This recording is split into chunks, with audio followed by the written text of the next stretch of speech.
Wall Street is a big money machine, and it's about making money for Wall Street. During the dot-com era, we were buying lots of Amazon, and the firm I was working for was shorting it heavily. We had a big group, so we were trading we had 12,000. We'd make 12,000 trades a month. Funniest part of being in the New York Stock Exchange these days during an IPO offering, yeah. When you bring your company public, you can invite me and we can go on the floor. I will do, yeah. Bing, bing, bing, get the bell going. In front, they do all kinds of crazy stuff, like every time a company goes public, like the other day. Hey everyone, Ben here, and welcome to Motivation to Invest. Today we're joined by a Wall Street veteran, James Foytlin, who actually ran his own trading group back in the golden age of investing during the late 1980s. Now in this video, James is going to share with us some of his vast experience and some investing tips. So how are you currently investing right now then? What's your general investing tips? Well, like whenever you get somebody who goes into office, like in the US, we have a new president, and right away they got into this, we're going to save the earth and we're going to stop global warming and we're going to, everybody's going to get their own windmill and all this stuff. I went through all this in the 70s, and well, there's a lot of opportunity in alternative energy. I'm not ragging on it. It's not going to be the totality. Because if you just do the math, in order to have enough solar panels to say light up New Jersey, you'd need a land area 10 times the size of New Jersey. In order to have enough wind power to really run all the stuff we have now, there would have to be like 1 million windmills off the Atlantic coast in the United States. And also, even if you could get all that stuff to really work in a feasible, practical way, what about the meantime? In the meantime, we're still driving gasoline-powered cars, and despite all the hype with electric cars, it's still a tiny, tiny percent of the entire market. So I immediately thought, oh man, this is going to be a boom for oil prices. And of course, all my prayers were answered. They pulled a Jimmy Carter. They did we're going to cut back on domestic production. We're going to discourage domestic production in the favor of buying oil overseas. I still don't understand why they think that is a good idea, but yet they do it. And oil prices took off right in November, and I think they're probably maybe even going to double from where they are now. So I've been a big promoter of oil stocks. The stocks have underperformed the price of oil. They have not been up there as much. But I think energy is a big way. The other thing I think remote work has proved itself, remote learning, remote everything. And I think remote is here to stay. I think we saw the death of the commuter. Yeah, so exactly. Anything involved in promoting just what we're doing. I'm in the US. This is like a remote event. Yeah. We were wedded to this idea that we're going to get up at 5 a.m. and take the bus into New York City and take an hour to get into the city to go 14 miles, and then take the subway, and then be panhandled and all kinds of other stuff just to get to work early in the morning. It was a cultural shift as well as a technology shift. Yeah, COVID showed everybody, hey, we can do this. Those are probably the two big ones. Remote is here to stay.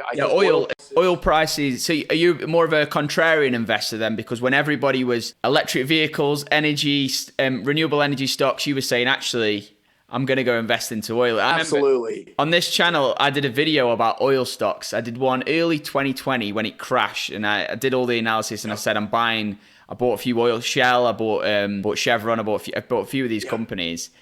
And I remember I did another video on oil stocks. During that boom, so many people actually commented, and they said, you're wrong, it's going to be electric vehicles, renewable. People were actually just so personally offended that I was talking about oil stocks. They took it very as if I hated the planet. And I said, guys, I don't hate the planet. I'm just similar to you. I'm looking at reality. The reality is it'd be nice to have electric vehicles everywhere, renewable energy everywhere. And I think we should move towards that, and we will move towards that, but it's going to take time. I'm very skeptical of, first of all, what everybody knows is common knowledge. We all know we're going to use electric cars. So right away, that's wrong. So that's always my mentality. And then I'm just always really skeptical when everybody is talking about it. So yeah, there's a big contrarian move. And I'm like you, I'm not against the planet. I'm not against alternative energy. I think a lot of it's really cool. The other thing is this big inflation trade. That was another thing. I'm like, welcome to the 1970s. What are you doing? When they started doing this, oh, it's no big deal. It's only transitory. I'm like, whatever you're drinking, I need to buy some. I'm like, do you think strippers like you when you go to a strip club? Like, come on. Like, if you believe that there wasn't going to be inflation, you're, I don't know what planet you're on. But anyway, that's a thing we learned. I learned my lesson really hard from the 1970s. I remember gas lines. I sold coffee on gas lines when I was a kid to make money. So it was like it was a big racket. And I see all these inflationary things going on, and yeah, it's not going to go straight up. It's going to go up and down, but the trend is going to keep increasing. Context for everyone watching: $1 and $5 were printed in 2020, so that's like a 20% increase in terms of the money supply. And yeah, to think that that's not going to cause inflation, it's a bit crazy, isn't it? Really, but how bad do you think inflation will get? I think we're at about 5% now on the latest numbers. How bad do you think it could? Do you think it could go as bad as it was in the 1970s? Or I think pretty close. I think the big advantage we have is a lot more technological innovation, which is going to some degree, keep a lid on some of this stuff. So that's really going to help. But the producer price index was like up 8.6% in the U.S. So that's like if you extrapolate that into the CPI, it's like you're like, oh no. I'm like, buy real estate, buy gold, buy crypto, maybe. Buy commodity companies. Like I have a big copper miner, which for a while I was making a lot of money, then it crashed out. Now it looks like it's trying to make a move again. So I think that inflation trade is there. Don't overplay the tech stocks. I think they've run pretty far. I get very nervous when only 5 or 6 stocks are pulling the whole market along with them. You got to remember that the S&P 500 is a market-weighted index. So the top 10 stocks are 98% of the entire move of that whole index. So if the first 10 go up and everything else goes down, the index is still going to go up. And that is a dangerous market. I do think there are a few unusual stocks out there that have not really run big yet, that are tech stocks that have a huge opportunity, maybe the Qualcomm of this decade. Grandma's going to have a 3D printer in her basement, and she's going to be making car doors and everything and not even know what she's making. The orders are going to be all electronic through blockchain. She's going to be upstairs having her tea or drinking her coffee or talking to her friends, and this machine's going to be working away. And her grandson's going to deliver the materials like every couple of days, and they're going to be picked up and sent out, and she's not going to know anything because she'll have her own little AI computer thing as big as a cell phone that's going to coordinate all these things, and she's not even going to barely even know what's going on. And her little bank account there, or her PayPal account, is going to get money every day put in it, like drip, drip, drip, and she won't need the Chinese to make all this stuff for her anymore. Fascinating technology. I think I've seen quite a few 3D printed houses that have been popping up. They're faster to build, a lot cheaper to build. Generally, most new technologies are, in a way to save the world and make the world better for everybody. I mean, I think it's a misnomer to think that, because we have technology, somehow these things and people making money is somehow bad. I mean, think about the world. Like in less than 100 years, we went from no electric lights. Now everybody's got electric lights, electric dishwashers, refrigerators, internet, all kinds of stuff because of electricity. I mean, imagine trying to read a book by candlelight. Technology has brought people out of poverty, a lot of people. Yes. And it's saved a lot of people's lives, just having that technology. It just enables people, like even learning, people can learn anything and do anything online now virtually for free. But first, only the rich people had electric lights. Like JP Morgan was the first guy to have electric lights in New York City. And then it trickled down. And in fact, when he lit up the Morgan building downtown, it's known as the House of Morgan, over 22,000 people lined up on the street and peered and sat there at 9 o'clock at night waiting for this place to turn the electric lights on. And Edison threw the switch and the building lit up. And they got a huge cheer. And it's funny because it's not that long ago. James, you do tours, don't you, in New York City, yes, around the stock exchange? So yes, I retired, and I got one of the things I bounced around a little bit because I was young, and I had some relatives who's really long. And one of my clients used to joke, goes, "James, you could live to be 100. You better figure out something to do."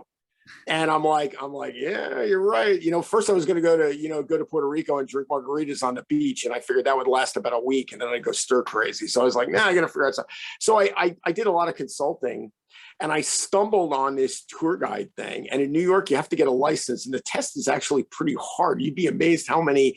I actually know a guy who was a compliance lawyer for Goldman Sachs, and he failed the tour guides test twice.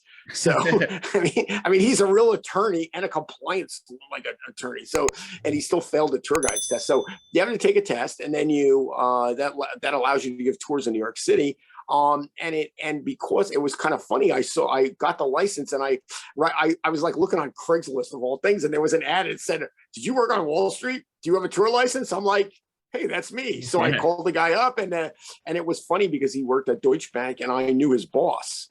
And so like we hired, and it's really fun. And people come from all over the world, and we do two different Wall Street tours, like give a little history. I try to keep my tours really current. So if people are talking about some crazy thing, I put it in with the tour. So if we're all talking about crypto, or some of the tour we talk about crypto, I mix it in. We talk a lot about the history, because I think it's really important to understand how all these things happened and why they happened. Because if you're going to try to change things, or you want to make things better, you want to know why you're doing things to begin with. Because a lot of people, like, if they only see the negative, they say, well, that didn't work and that didn't work, we got to change all this. But they need to know how we got there to begin with. So it's a lot of fun. And the best thing about it, the funniest thing about it is, now I was down there like 26 years or something like that. And I'll always get some like 10-year-old on the tour with his parents, and the kid will look at something and go, "What's this?" And it's like, I never even noticed that. I'm like, I never even saw that before.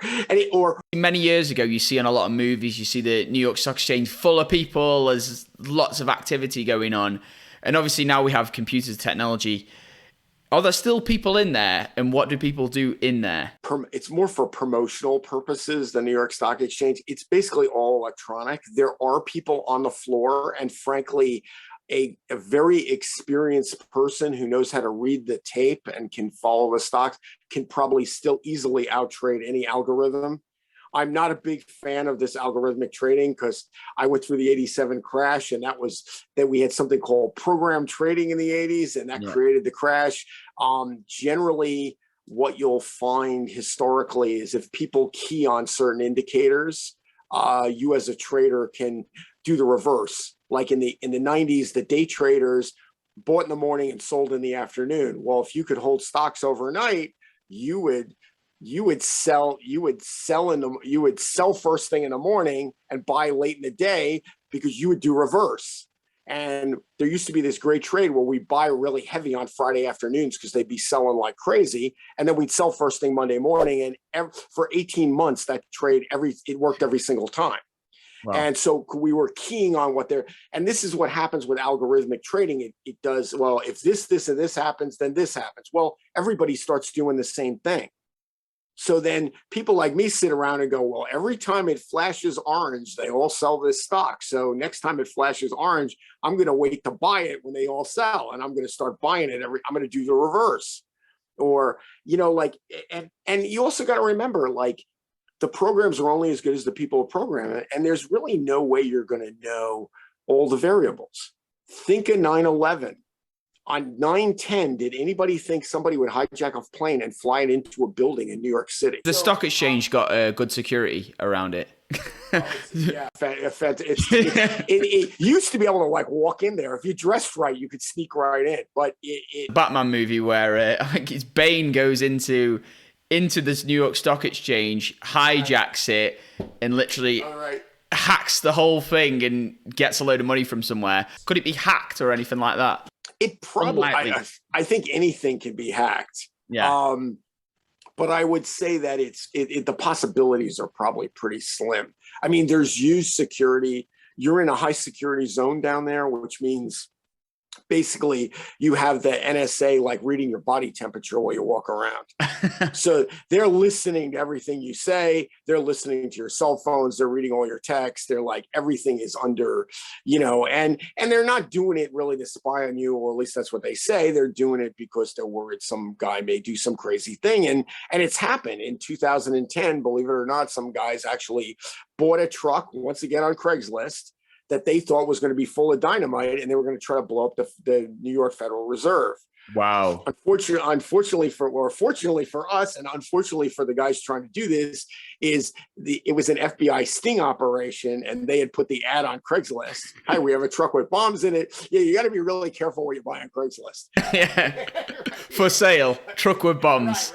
Right. Truck with bomb. I'm like, how did they look this up? And then they got arrested because of that. So there's a lot of stuff going on. New York police, I would say in general, have done a tremendous job. There's no more gallery. You can't go in there and walk around. They don't let anybody do that unless when you bring your company public, you can invite me and we can go on the floor. I will do, yeah. Bing, bing, bing, get the bell going. Right. That seems like the funniest part of being in the New York Stock Exchange these days, like the most activity during an IPO offering, yeah. And out in front, they do all kinds of crazy stuff. Like every time a company goes public, like the other day, and I can't even remember the name of the company, they were making a personal like aerial vehicle. So like sort of like a mini helicopter, or it's kind of like a big drone that you could fly yourself. And they went public, and I think the stock was around $9. And they had one outside in front of the stock exchange, and they did like a big hoopla and rah, and they were giving away free food and hats that had the name of the company and things like that. And so it's kind of like a big promotional machine. If you go on all the websites and you see pictures of the floor of the New York Stock Exchange, you'll probably see the same 5 guys in every single picture. Yeah, exactly. Because those guys are the guys posing for the cameras. There's a big guy with white hair. He's got white hair. He's Einstein, yeah. He's always looking shocked for some reason. He's on all the... Yes, and he gets his picture everywhere, and he's real friendly. If you're there, he walks to the exchange. He lives right around there. And he always says hello. If I have a group, he always stops and says hello to everybody, and like everybody recognizes him. Yeah. He bills himself as the most photographed man on the floor of the New York Stock Exchange. Yeah, he definitely is. Sure to drop by to your tour when I'm next in New York City. Yeah. I'll link to your contact below anyway. If anyone else wants to, if they're in New York City and they want to get a tour, they can contact you, James. I have a Facebook page it's called Unofficial Wall Street. You can find me there. I have the YouTube videos. And I do a bunch of other stuff. I still do some crowdfunding things and stuff like that. And I work on a bunch of little side projects here and there. I just don't trade, and I'm not a broker anymore. I don't do anything. Have any final thoughts for the people watching? Say the most important thing is to learn from your mistakes, which is hard. Do not take your success, try not to let it get to your head. And that's super hard, especially for new investors. Don't think you're smart because you're making money in a bull market. Don't confuse a bull market with brains. That's it. And then I would say, wherever you come from, whatever your personal experiences, use those personal experiences and stuff that you have innate knowledge of to be a better investor. Whether it's your work ethic, whether it's because you live in a certain part of the world that you know weird things that you take for granted that nobody else knows. It's the information edge. Yeah, you have an information edge. You just probably don't realize what it is. You don't have to go to Harvard to work on Wall Street. If you go to Harvard, it helps, but you don't have to do those things. You just need the licenses. Yeah, that's been fantastic. If you have any comments for James, comment below. That's today's video, guys. If you haven't subscribed yet, feel free by hitting that subscribe button, turning that notification bell on. With that being said, thank you so much for watching, and I'll see you guys in our next video, and invest safe.